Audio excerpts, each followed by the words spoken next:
ಬನ್ನಿ ಮಕ್ಕಳ, ಇವತ್ತಿನ ಸಂಜೆಯ ಪಾರಾಯಣ ಮಾಡುವ.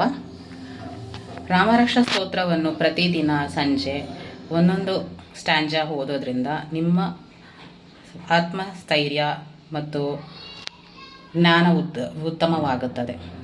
ಶ್ರೀ ಗಣೇಶಾಯ ನಮಃ.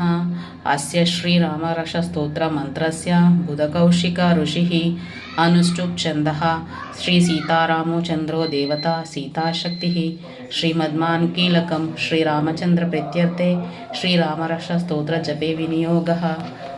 ಜೈ ವಿವೇಕಾನಂದ ಗುರುಜಿ. ಜೈ ಶ್ರೀ ರಾಮಕೃಷ್ಣ ಪರಮಹಂಸ ಗುರುಜಿ.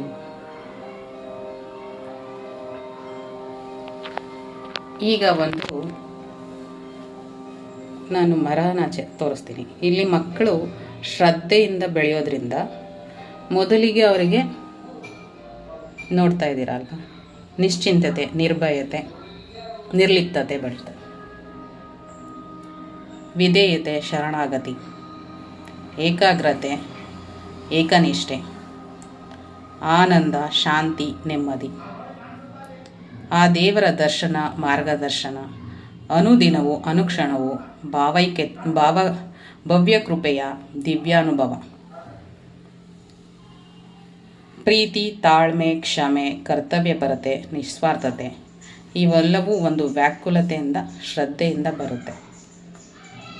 ಇಷ್ಟನ್ನು ನಾನು ಮುಂದಿನ ಇದನ್ನು ನಾನು ಕಲಿಸ್ತಾ ಹೋಗ್ತೀನಿ. ನೀವು ಪ್ರತಿನಿತ್ಯ ನಿತ್ಯಾನಂದ ದೇವ ಪ್ರತಿನಿತ್ಯ ಒಂದೊಂದು ಕತೆಗಳನ್ನ, ಒಂದೊಂದು ಜೀವನದ ಉದ್ದೇಶನ ತಿಳಿಸ್ತಾ ಹೋಗ್ತೀನಿ. ವಿವೇಕಾನಂದರು ಏನೆಲ್ಲ ಹೇಳಿದ್ದಾರೆ, ಏನೆಲ್ಲ ಮಾಡಿಸಿದ್ದಾರೆ ಅನ್ನೋದು.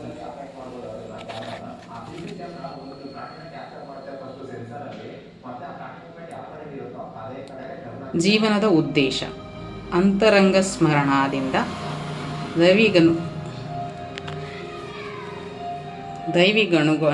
ದೈವಿ ಗುಣಗಳಾದ ಪ್ರೀತಿ, ತಾಳ್ಮೆ, ಕ್ಷಮೆ, ಕರ್ತವ್ಯಪರತೆ, ನಿಸ್ವಾರ್ಥತೆಗಳನ್ನು ಅರಳಿಸಿಕೊಂಡು ದೇವರಂತಾಗಿ ಅಥವಾ ದೇವರೇ ಆಗಿ ಆನಂದ, ನೆಮ್ಮದಿ, ಶಾಂತಿಗಳನ್ನು ಗಳಿಸುವುದೇ ಎಲ್ಲರ ಬಾಳಿನ ಪರಮ ಗುರಿ.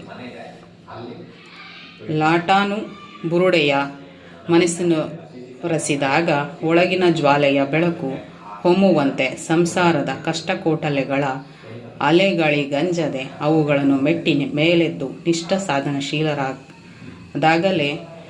ಅಂತರಂಗ ಸ್ಮರಣವಾಗಿ ಸಂಸ್ಕರಣವಾಗಿ